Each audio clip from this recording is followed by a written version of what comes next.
Good morning, my name is Peter James. I'm the Managing Director for Career Life Transitions, and I'm here with Wayne Bishop from the Changing Gears program.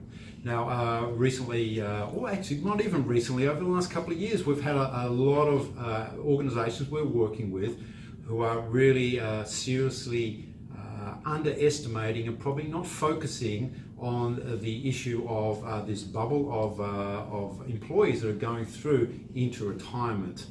I don't think too many organisations are thinking a lot about it. I don't think too many organisations are doing an awful lot about it, but I can tell you right now the problem is not going away. The statistics are quite frightening when you look at the number of, or the percentage of people in organisations that are over 55 years old, and the thing is that organisations aren't having that conversation with their people, and their people aren't having that conversation with the employers. Given the number of redundancies and what have you that have occurred over the last few years with organisations restructuring and what have you, a lot of people think if they keep quiet, then that redundancy will pop up, but that is not the case moving forward. Now, we have been fortunate enough to partner with the Changing Gears program with Wayne, and we will be running these programs in Western Australia. We've just finished a very, very successful meeting with the Water Corporation, just one of the organisations that Career Life Transitions works with. So I just wanted to take some time to have a bit of a conversation with Wayne for you. Wayne, tell us a little bit about the Changing Gears program. Well, the program itself, it's evolved over the years. We work across the country, and we work across all sectors, and it's now got to a stage where we've had probably 7,000 mature age employees come through the program, and that's from around the country. And I think the strength of the program is that we create a business case with the employer around, I guess, the challenges and opportunities that are sort of precipitated by their ageing population and some of the things they need to address when looking at some of their mature age issues. But the other thing too is that we find that in order to be able to meet some of those business objectives, we really have to help the employees themselves. And so the program itself has been designed for that mature age audience. The audience we tend to find is over 50, 55, but it is a conversation, so that we generally establish the business case with the employer, create a reason as to why they would be wanting to run a program like this, and celebrate the contribution that this mature age cohort has made over the years. And then the program has two key elements to it. One is a workshop, where we look at a range of work and life issues that are relevant to that particular life stage. And the other one is individual coaching. In the workshop itself, we have coaches from representing like yourself, the life planning, myself, the life planning, and they're taking that holistic view of what life's going to look like beyond work. But also we have specialists from the superannuation and Centrelink areas to help fill some of those financial gaps, because we know from experience that as far as the employees are concerned, and very close to 90% of those 7,000 people haven't got a purposeful plan for life beyond work. They find the whole financial super side of things to be complex and confusing, and it's been probably even more confusing with the Royal Commission and some of the aftermath there. And we find very few understand what the Centrelink entitlements are. And that, for a lot of people, is a foundation.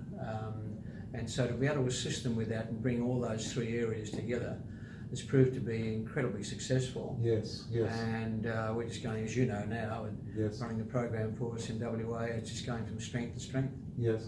And what are some of the key issues that you're hearing from employers in terms of this challenge?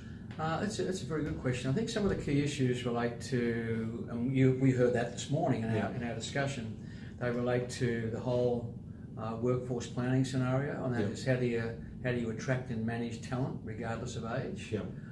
How do you maintain business continuity with competent mature age employees that are leaving? Mm-hmm. How do you develop coaching and mentoring programs there? What's the succession side of things looking like? Do they have protégés in place for some of these business critical positions? Yeah. There's also an element of OHS and health, Yes. that being a mature age candidate myself, there's always a date of birth issue, Yes. which can manifest in health. 50% with people over the age of 50 in the workplace in Australia, 8 out of 10 come to work with a chronic condition. Doesn't mean they can't perform, No. but these are just some of the things that they need to address. Yeah, quite frightening statistics. It is, but that could be, when I say chronic, that could be elevated blood pressure or diabetes or things like that. But then in some instances, if people are working in a manual handling environment, that also could manifest in some workers' compensation challenges as well. Yeah. So part of the discussion with employers is invariably about looking at different ways of working. Yeah. And how they might be able to accommodate people because of these things. Yes. Some of the other drivers too, we're seeing a lot more these programs now being driven through their diversity portfolio, which makes eminent sense. Yes. And the other area too is just around the whole issue of brand. Yes. And being an employer of choice and what they're doing about it. You heard this morning with a cohort that constitutes a very significant percentage of the employed population. Absolutely, yes. So they're the sorts of things that we're starting now to be confronted with. Traditionally, we've found that the area hasn't been dealt with very effectively in a business sense because who takes responsibility? Yes. And so that's why when you're looking at those broad areas, that having an advocate and someone to take responsibility for the program is one of the first things we need to address. And what are you hearing from the employees' point of view? What are their drivers? From the employees' point of view, it's providing them with a bit more certainty, so they can make informed decisions. We're seeing increasingly partners and spouses that come into programs because you're talking about this is a shared experience. Yes. And so, but from their point of view, they are just looking to understand what's required in making that step. And what it's going to look like, and what are some of the options outside and some of the pathways, because they're going from a work environment where they're very proud, they've got their friends and mates, and there's a strong camaraderie in a work environment. How do you then replace that when you go outside? And that's one of the things that the employees particularly keep on asking us. And one of the things that we encourage employers to do is to get more involved in the community as well, so you can create some pathways for this cohort when they finally leave the workforce. And we certainly, the financial side of it is very important. We know that's important, but it's a hygiene factor. If people are earning an adequate amount of money, it certainly isn't driving those kind of decisions. It just becomes a very personal. Their job becomes their identity. It becomes where their social life is and things like that. And the thought of walking away from that, regardless of the money, can be quite daunting for people. Quite daunting, and we often hear people use the word they're scared by what they're going to be seeing. The other thing, though, is that at that stage that you never de-emphasise the financial. There are so many other factors that come in that will influence their decision to either step down or work differently. And it could be the health of the partner. Yes. It could be grandparenting. Yes. It could be elder care issues. It could be just the fact that we're seeing with really talented people, late 50s, they just don't want to do that for the next 15, 20 years. Exactly. They'd like to try and work off their strengths and in some cases do multiple things. And we're seeing that this whole concept of portfolio careers is becoming very popular.